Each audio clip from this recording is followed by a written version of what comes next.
സുഹൃത്തുക്കളെ, നമ്മുടെ പുതിയൊരു വീഡിയോയിലേക്ക് എല്ലാവർക്കും സ്വാഗതം. ഞാൻ കഴിഞ്ഞ ദിവസം ഒരു വീഡിയോ പങ്കുവച്ചിട്ടുണ്ടായിരുന്നു. നിങ്ങളെല്ലാവരും കണ്ടതായിരിക്കും. ആ വീഡിയോയിൽ ഞാൻ പറഞ്ഞത് ഈ ഒരു ഹണി ട്രാപ്പിന്റെ ശ്രമം നടന്നിട്ടുണ്ട്. അതായത് ദീപകിന്റെയും ഷിംജിതയുടെയും വിഷയത്തിൽ ഒരു ഹണി ട്രാപ്പിന്റെ ശ്രമം നടന്നിട്ടുണ്ട്. ദീപകിനെ കൊലപ്പെടുത്താനായിട്ട് ആ ഒരു വീഡിയോ എടുത്തത് അതിന്റെ പേരിൽ തന്നെയാണ്. ആ വീഡിയോയിൽ അല്ലെങ്കിൽ ആ ഒരു ഫോൺ രേഖകളിലെല്ലാം പോലീസിന് അത് കിട്ടി എന്നുള്ളൊരു വാർത്തകളെ പറ്റി നമ്മൾ ചർച്ച ചെയ്തിരുന്നു. അതായത് ദീപക് മരിക്കുന്നതിന്റെ അതേ ദിവസം അല്ലെങ്കിൽ അതിന്റെ തലേ ദിവസം ദീപകിന്റെ ബാങ്ക് അക്കൗണ്ടിൽ നിന്ന് 40,000 രൂപയോളം വിഡ്രോ ചെയ്തതായിട്ട് അറിയാൻ സാധിച്ചിട്ടുണ്ടെന്നാണ് പോലീസ് പറഞ്ഞത്. അങ്ങനെയുള്ള രേഖകളുണ്ടെന്നാണ് പറഞ്ഞത്. അങ്ങനെ ആ ദീപകിന്റെ അക്കൗണ്ടിൽ നിന്ന് എന്തുകൊണ്ട് 40,000 രൂപ വിഡ്രോ ചെയ്തു എന്നുള്ളതാണ് ഇപ്പോൾ പോലീസ് പരിശോധിച്ചുകൊണ്ടിരിക്കുന്നത്. അപ്പോൾ ഇതിൽ ഷിംജിതയ്ക്കും ഷിംജിതയുടെ കുടുംബത്തിനും സഹോദരനും ഭർത്താവുണ്ടെങ്കിൽ ഭർത്താവിനും അവരുടെ അച്ഛനും അമ്മയ്ക്കും എല്ലാ കാര്യങ്ങളിലും എന്താണ് ബന്ധമുള്ളതെന്നും പോലീസ് അന്വേഷിക്കുന്നുണ്ട്. അപ്പോൾ ആ ഒരു അന്വേഷണം ഒരു സൈഡിൽ കൂടി പൊയ്ക്കൊണ്ടിരിക്കുകയാണ്. ഷിംജിത എന്ന് പറയുന്ന ആ നായിൻ്റെ മോൾക്ക് ജാമ്യമില്ല. അവൾക്ക് വീണ്ടും അവളെ റിമാൻഡിലാണ്. അവൾ ജാമ്യമില്ലാതെ അവളിങ്ങനെ കോടതിയിൽ അല്ലെങ്കിൽ പോലീസ് സ്റ്റേഷനിൽ ഇങ്ങനെ കിടക്കുമെന്നുള്ളതാണ് ഇപ്പോൾ വാർത്തകളിലൊക്കെ വരുന്നത്. അപ്പോൾ അങ്ങനെ അവൾക്ക് ജാമ്യമില്ല എന്ന് പറഞ്ഞുകൊണ്ട് അല്ലെങ്കിൽ അവളെ പിടിച്ച് അകത്തിട്ടു എന്നറിഞ്ഞപ്പോൾ കുറച്ച് ഫെമിനിസ്റ്റുകളെന്ന് വിളിക്കാൻ പറ്റത്തില്ല, കുറച്ച് ഫുണ്ടകൾ രംഗത്തേക്ക് വന്നിട്ടുണ്ട്. അത് ശ്രീലക്ഷ്മി അറക്കൽ എന്ന് പറയുന്ന, അറക്കലെന്നല്ല, ഇവളെ കാണുന്നതേ ജനങ്ങൾക്ക് അറപ്പാണ്. അങ്ങനെയുള്ള ജനങ്ങൾക്ക് അറപ്പുള്ള വൃത്തികെട്ട സാധനം, അതായത് ആരുടെ മുന്നിൽ പണത്തിന് വേണ്ടിയിട്ട് റീച്ചിന് വേണ്ടിയിട്ട് എന്തും ചെയ്യാനായിട്ട് ഒരു മടിയുമില്ലാത്ത, ഒരു അറപ്പുമില്ലാത്ത ഒരു വൃത്തികെട്ട സാമാനം. ഒരു ഇവിടെ ഉത്സവപ്പറമ്പിൽ കിട്ടുന്നൊരു കണ്ണാടി മേടിച്ചുകൊണ്ട് ഞാൻ വലിയ ജീനിയസ് ആണെന്ന് പറയാൻ വേണ്ടിയിട്ട് മാധ്യമങ്ങളിൽ വന്നിരുന്നുകൊണ്ട് ഇങ്ങനെ അതാണ് ശരിയാണ് ഇതാണ് ഏതാണ് ഒന്നും അറിയില്ല, ചുമ്മാ ഇരുന്നുകൊണ്ട് എന്തൊക്കെയോ പറയുന്നുണ്ട്.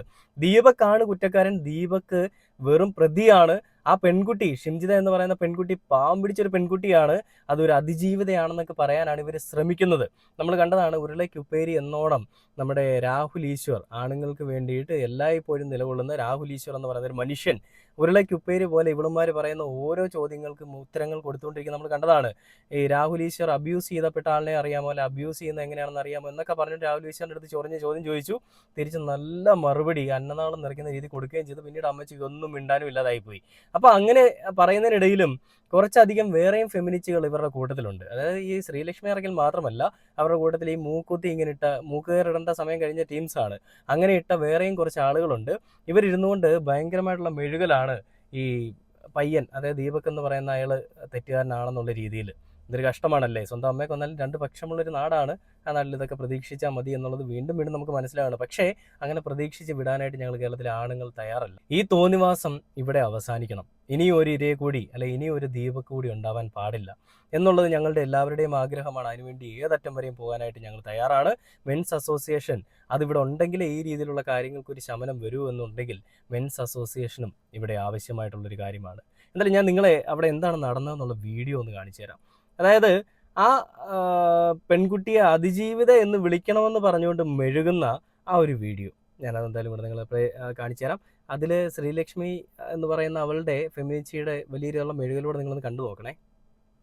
ബേസിക് റൂൾ ഒന്നാമത്തെ കാര്യം, അക്യൂസ്ഡ് ആയിട്ടുള്ള സ്ത്രീയുടെ പേര് പറയാതിരിക്കുക.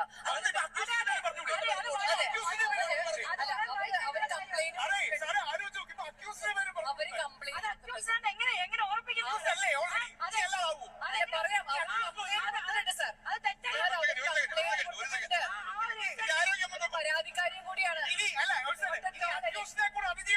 അതെ, അവർ ഈ കേസിലെ അതിജീവിതയെ കുറിച്ച് പറയൂ.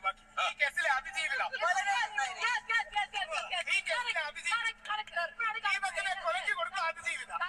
അവര് കംപ്ലൈന്റ് കൊടുത്തിട്ടുണ്ട്. എന്റെ നേരെ സെക്ഷൽ അസോൾട്ട് ഉണ്ടായിട്ടുണ്ട്. ആ സാഹചര്യത്തിലാണ് അവർ കൊടുത്തിട്ടുണ്ട്.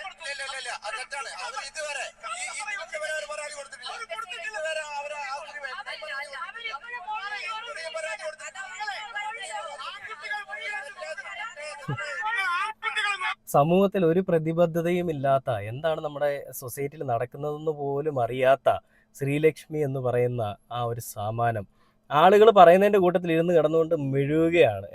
അങ്ങനെ പറയുമ്പോൾ കുറച്ച് എന്തെങ്കിലുമൊക്കെ റീച്ച് കിട്ടുമെന്നുള്ളൊരു ചിന്താഗതിയാണ് കേട്ടോ. എന്ത് റീച്ച് കിട്ടാനാണ്? എന്തിനാണ് ഒരുത്തൻ്റെ ജീവിതം വെച്ച് അല്ലെങ്കിൽ അയാളുടെ ജീവിതം വെച്ച് കളിച്ച ഒരു നായിൻ്റെ മോളെ ഇങ്ങനെ പിന്തുണച്ചുകൊണ്ട് വരുന്നത്? നിങ്ങൾക്ക് ഈ 24 ന്യൂസുകാർക്ക് ഞാൻ നിങ്ങളോടാണ് എടുത്ത് ചോദിക്കുന്നത്, നിങ്ങൾക്ക് വേറെ ആരെയും കിട്ടിയില്ലേ ഈ ചർച്ച നടത്താനായിട്ട്? ഈ ഒരു പ്രസക്തിയും ഇല്ലാത്ത, ഒരു വാല്യൂം ഇല്ലാത്ത ഇങ്ങനത്തെ സാമാനങ്ങളെ മാത്രമേ കിട്ടിയുള്ളൂ ശ്രീകണ്ഠൻ നായർ സാറേ. നല്ല കുറച്ച് ആളുകളെ ഇറക്കി ചർച്ച നടത്തി വിജയിപ്പിക്കാമായിരുന്നു. ആ ഒരു അച്ഛനും അമ്മയും, അതായത് ദീപകിന്റെ അച്ഛനും അമ്മയും ഈ ഒരു വീഡിയോ കണ്ടുകൊണ്ടിരിക്കുകയാണ്, അല്ലെങ്കിൽ മാധ്യമങ്ങളെല്ലാം കണ്ടുകൊണ്ടിരിക്കുകയാണ്, എന്താണ് നടക്കുന്ന അപ്ഡേഷൻസ് കണ്ടുകൊണ്ടിരിക്കുകയാണ്. ആ സമയത്തും ഇങ്ങനെ ഒരു വാല്യൂം ഇല്ലാത്ത അഴിഞ്ഞാടി മറ്റുള്ളവരോട് നടക്കുന്ന ഒരു സ്ത്രീയെ പറ്റി പറയാനായിട്ട് കുറച്ചധികം സംഘടനകളിലുള്ള, അല്ലെ കുറച്ചധികം സ്ത്രീ സംഘടനകൾ രംഗത്തേക്ക് വന്നിരിക്കുന്നു. ഇതൊരു കഷ്ടമാണല്ലേ. എന്തായാലും ഞാൻ ഇതിന് ശേഷം ഒരാൾ പറയുന്നൊരു വീഡിയോയിൽ ഒരാൾ പറയുന്നുണ്ട്, ആ അമ്മയെ മുന്നിലിരുത്തി മറ്റവർക്ക് വേണ്ടി, അല്ലെ മറ്റവൾക്ക് വേണ്ടി ന്യായം പറയുന്ന സ്ത്രീകളെന്ന് പറഞ്ഞിട്ട് ഒരു ചാനലിൽ പോസ്റ്റ് ചെയ്തിരിക്കുന്ന ഒരു വീഡിയോ ആണ്. ഞാൻ നിങ്ങളെ ഇത് കാണിച്ചു തരാം. സംവാദം തുടങ്ങിയപ്പോൾ ശ്രീകണ്ഠൻ നായർ സാർ എന്താണ് ആദ്യം ചെയ്തത്? ആ നെഞ്ചകം വെന്ത് നീർന്ന, ഉമിത്തി പോലെ വെന്ത് നീർന്ന ദീപകിന്റെ അമ്മയെ ആദ്യമായി അവർക്ക് പറയാനുള്ളത് കേൾക്കുകയായിരുന്നു. അമ്മയ്ക്ക് മറ്റെന്തെങ്കിലും ഞങ്ങളോട് പറയാനുണ്ടോ? എന്റെ കുട്ടീനെ ആലോചിച്ച എന്റെ മനസ്സൊക്കെ പോയി. ഓരോ ദിവസങ്ങൾ എന്റെ മോനെ കൊണ്ട് ഞാൻ ചിന്തിച്ചത്, അവൻ നടക്കണത് വരുന്നത് മമ്മീന്ന് വിളിക്കണം, എനിക്ക് ആലോചിക്കാൻ വയ്യ. എന്റെ കുട്ടി അമ്മ എണീച്ച് രാവിലെ എണീച്ച് വന്നപ്പോ തിരിച്ചും കൊണ്ട് എന്റെ കുട്ടി കൂടി ഇറങ്ങി വരിക. എനിക്ക് ആലോചിക്കാൻ വയ്യ. എനിക്ക് എന്തൊക്കെയോ എനിക്ക് അത്രയും നല്ലൊരു മോനാണ്. ബസ്സിനകത്ത് കയറി ആ പാവപ്പെട്ട ചെറുപ്പക്കാരനെ അനാവശ്യമായിട്ട് അവരുടെ ചാനലിൽ അല്ലെങ്കിൽ അവരുടെ യൂട്യൂബിന് റീച്ച് കിട്ടാൻ വേണ്ടിയിട്ട് ആ പാവപ്പെട്ട മനുഷ്യനെ കുരുതി കൊടുത്തിട്ട് തുടങ്ങി എത്ര പാവപ്പെട്ട ആളുകളാണ്. അവൾ തുടങ്ങി, ശ്രീലക്ഷ്മി എന്ന് പറയുന്നവൾ തുടങ്ങി. അവൾക്ക് പ്രത്യേകിച്ച് ഒന്നും പറയാനില്ല. എന്താണ് നടന്നതെന്നൊന്നും അവൾക്കറിയില്ല. അവൾക്ക് എന്താ പറയുക, റീച്ച് വേണം. ഒരു റീച്ചും ഇല്ലാതെ ഇരിക്കുമ്പോൾ വേടൻ്റെ അടുത്ത് പോയിട്ട് വേടൻ്റെ ഫോട്ടോയും എടുത്ത് ഇട്ടിട്ട് പെണ്ണുങ്ങളുടെ ഒപ്പമാണെന്ന് പറയുന്ന, എന്തേ വേടനെ കുറ്റം പറഞ്ഞില്ല? വേടൻ്റെ കാര്യം വന്നപ്പോൾ വേടനൊപ്പം നിന്നു. ഓക്കെ, വേടനൊരു നിരപരാധിയാണെന്ന് നമുക്ക് എല്ലാവർക്കും അറിയാം. പക്ഷെ ഇതിൽ ഇരട്ടത്താപ്പ് നമ്മൾ കാണണം കേട്ടോ. അതായത് പല്ലിങ്ങനെ മുയലിൻ്റെ കൂട്ടാണ് വെച്ചിരിക്കുന്നത്. പല്ല് വരുന്ന ഒരു ഊള കണ്ണാടിയും വെച്ചിട്ട് വലിയ ജീനിയസ് ആണെന്ന് പറഞ്ഞുകൊണ്ട് വന്നിരുന്നതാണ്. പവർ ആവാൻ നോക്കിയിട്ട് ഒരു പഴവും ആവാതെ പോയൊരവസ്ഥ. മല പോലെ വന്നത് എലി പോലെ പോയി, അല്ലെങ്കിൽ പുലി പോലെ വന്നത് എലി പോലെ പോയി എന്നൊക്കെ പറയുന്ന ഒരവസ്ഥ, അതാണ് നമ്മളിവിടെ കാണുന്നത്. ശ്രീലക്ഷ്മി അറക്കലും അതേപോലെ തന്നെ കുറച്ച് ആളുകളും ഈ ഫെമിനിസ്റ്റുകൾക്ക് വേണ്ടി, അല്ലെ ഫെമിനാസി ആണെന്നും പറഞ്ഞുകൊണ്ട് രംഗത്തേക്ക് വന്ന് ദീപകിനെ കുറ്റപ്പെടുത്തിക്കൊണ്ട് ഷിംജിത നിരപരാധിയാണെന്നൊക്കെ പറഞ്ഞുകൊണ്ട് ഈ പറയുന്ന രീതിയിൽ കളിക്കാൻ വന്നപ്പോൾ അവൾ അറിഞ്ഞില്ല, അവളുടെ മുന്നിലിരിക്കുന്ന രാഹുൽ ഈശ്വർ എന്ന് പറയുന്ന ഒരു മനുഷ്യൻ, അയാൾ എന്നും ആണുങ്ങൾക്ക് വേണ്ടിയിട്ടും അയാളും ഒരു ശരിക്കും പറയുന്ന ഒരു ഇര തന്നെയാണ് കേട്ടോ. ഈ നേരത്തെ ഉണ്ടായിരുന്ന രാഹുൽ മാങ്കൂട്ടത്തിൻ്റെ വിഷയത്തിൽ പ്രതികരിച്ചതിൻ്റെ പേരിൽ മാത്രം 14 ദിവസത്തോളം ജയിലിൽ കിടന്നൊരു വ്യക്തിയാണ്. അപ്പോൾ അയാളും ഒരു ഇര തന്നെയാണ്. അപ്പോൾ അങ്ങനെ അയാളുടെ അടുത്ത് കളിക്കാൻ വേണ്ടിയിട്ട് പോയി. അപ്പോൾ അയാൾ എന്താ കൊടുത്തത്? നല്ല ചിമിട്ടം മറുപടി കൊടുത്ത് തിരിച്ചൊന്നും പറയാനില്ലാത്ത രീതിയിൽ വായും പൂട്ടിക്കെട്ടി എല്ലാ എണ്ണം മിണ്ടാതെ അവിടെയായിരുന്നു. ദീപക് മരിച്ചിട്ടും ദീപക്കാണ് കുറ്റക്കാരനെന്ന് പറയുന്ന ഒരു കൂട്ടം ആളുകളുടെ ചെയ്ത വികാരമാണ് നമ്മളിവിടെ എടുത്തു കാണുന്നത്. പിന്നെ വേറൊരു വീഡിയോയുടെ ഞാൻ നിങ്ങളെ കാണിച്ചു തരാം. ആ വീഡിയോയിൽ പറയുന്നത് എന്തെന്ന് വെച്ച് കഴിഞ്ഞാൽ, അതായത് സുഖം കിട്ടുമ്പോൾ ആരെങ്കിലും പ്രതികരിക്കുമോ എന്ന് പറഞ്ഞത് മോശമായി പോയി എന്ന് പറഞ്ഞുകൊണ്ട് ആ സംവാദ പരിപാടിക്കിടയിൽ നിന്നുകൊണ്ട് ഒരാൾ പറഞ്ഞതിനെ വേറൊരാൾ ന്യായീകരിക്കണം. അതിനിടയിൽ രസകരമായ ഒരു വേറെ കാര്യങ്ങൾ വരുന്നുണ്ട്. നിങ്ങൾ ആ വീഡിയോ ഒന്ന് കണ്ടു നോക്കൂ. കാര്യം നടന്ന അപ്പൊ തന്നെ റിയാക്ട് ചെയ്യും എന്ന് പറഞ്ഞു. എനിക്ക് ഇവിടെ ഒരു കാര്യം നടന്നു. ബാക്കിലിരുന്ന ഒരു അദ്ദേഹം കമന്റ്, ആരാന്നുള്ള എനിക്കറിയില്ല, ഇവിടെ ഇരുന്നേലും ഒരു അദ്ദേഹം പറഞ്ഞ കമന്റ്, സുഖം കിട്ടുമ്പോ ആരെങ്കിലും പ്രതികരിക്കോ എന്നുള്ളതാണ്. ഇത് ഒരു സ്ത്രീക്ക് വരുന്ന ഒരു റിയാക്ഷൻ ആണെങ്കിൽ സ്ത്രീകള് പ്രതികരിക്കാൻ ബുദ്ധിമുട്ടും. അത് ഇവിടെ ഇപ്പൊ നടന്ന ഒരു കാര്യമാണ്. ഞാനത് ഇമ്മീഡിയറ്റ്ലി പ്രതികരിക്കുന്നു. അത് വളരെ